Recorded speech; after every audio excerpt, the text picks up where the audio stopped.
Hey guys, it's Troy here with another pen mail video, and you know, we finally had mail delivery after having 3 or 4 days worth of delivery suspended because of Hurricane Florence. So yesterday I got delivery of 2 different packages, one of which was this right here, and you can probably see it's kind of faded, but it's because it's old, but it says Waterman's on it. So, yes, added to my Waterman collection, and this is a pen-pencil set that comes in a presentation box, and you can probably see right there it's got the Waterman logo within the box and a nice silk up top. And the pencil, it's got some damage to the pencil. You may be able to see right here there's actually a hole in it. That's fine, I didn't buy it for the pencil anyway, and I've got several pen-pencil sets from Waterman's, but this one right here is kind of interesting because I cannot identify precisely what model this is. It is a lever filler, and so it's probably from the 40s or 50s, and it does have the Waterman's right here on the clip. It's got a clip style that is consistent with some 1940s, and then it's got the little button sort of looking thing at the top of the clip. And right here there's a W, I don't normally see on a lot of pens, but it's got a W logo right there, and it's got the black and silver color. Now I went ahead and I looked through this particular book here, the Waterman's Past and Present, the first 6 decades, and I looked through all the 1940s or so, and I didn't find anything that really looked like this particular model, because it's just a little different with the cap. If this had a black cap that went along with it with the same kind of material, then I might be able to pull it off a little better as to what it is. But you know, it does have a nice, clean, good looking nib to it. So if that doesn't look too good on the video, I'll get some close-up shots of it later. With the lever filler, I cannot move the lever right now, so I kind of figured it would be the case that I needed to replace the sack on this one. And you know, it's probably never been torn apart before. So what I'll do is I'll tear it apart, and probably there's a nice crusty rubber sack, or formerly rubber, and I'll go ahead and empty all that out, change out that sack. I've got to order some sacks because, quite honestly, I've got 3 or 4 Watermans already, lever fillers, that are going to need a brand new sack. And I've got some other pens of other vintages that are also going in different brands that are going to need sacks as well. I do know that it says Waterman's made in USA, and that's all it says right there on the barrel imprint. So that's all the information I've got on this one so far. I'm going to continue to work to try to identify exactly what model it was, but you know, for a decent price I went ahead and picked this one up, and I kind of figured I'd have to do a little bit of cleanup for it, a little bit of restoration in order to get it working and writing properly. So well, when I get the chance, this is going to go next right into my to-fix, or my hospital drawer, amongst other pens that need some repair. So let's go ahead and also, the other pen that I got, I've been carrying it here because I made a run out this morning, and I brought my pen with me.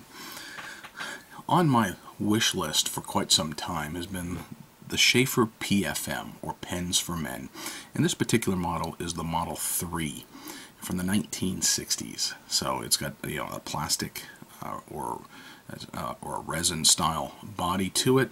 It's got some nice gold tone clip with a white dot on it, and this has the touchdown filling system, but it is also a snorkel. I've already inked this one up because I was looking forward to doing so. Pelahale, if you've ever seen his video channel, he said that he thought, in his opinion, the PFM was one of the most perfect pens ever produced. So I figured, alright, I'll pursue that, because I've had some other Sheaffers. I've had snorkels and I've had some touchdown fillers. Actually, I've got 2 Sheaffer snorkels in my collection, and figured why not. So I've got a 3rd snorkel filler. So it's a slip cap. It's got that little clutch ring there to help with that. But you see here it's got a very nice inlaid nib to it. This one, it happens to be a very fine writer. I'm not much on fine nibs, But you know, it's a Western fine or an American fine, and this is an American-made nib. It does say USA right there, so you can see here that there's a snorkel. What I can do is I can extend the snorkel without expelling ink. So I'm going to go ahead and do that for you here. See that little snorkel coming out right there?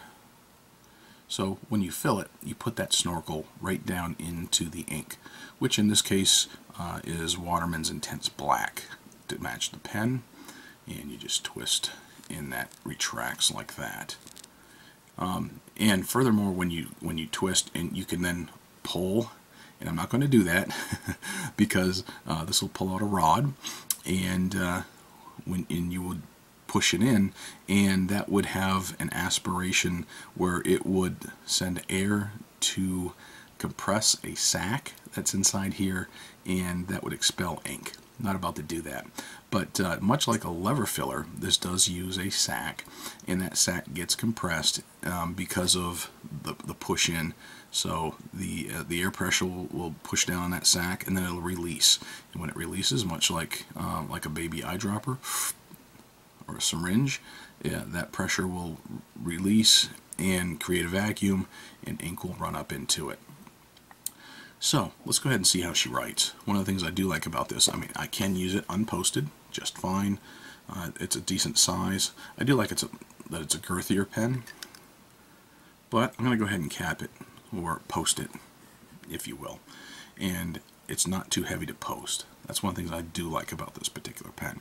So it feels very comfortable in the hand. I like the girth. I like slightly bigger pens, and that works well for me. So let's go play with it just a little bit.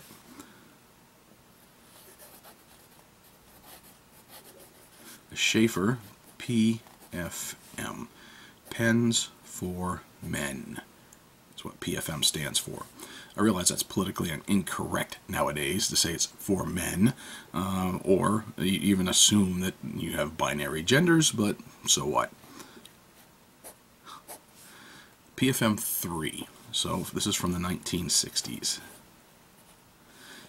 Would you expect a flexier nib from the 1960s? Well, you know, when you've got an inlaid nib, you can't expect it to be too flexible. But here's what you can expect. You're still going to be able to get a little bit of flex and a little bit of variation out of it. So you see how fine this line tends to be here. Let's typical downstroke with no pressure. Now let's go with pressure.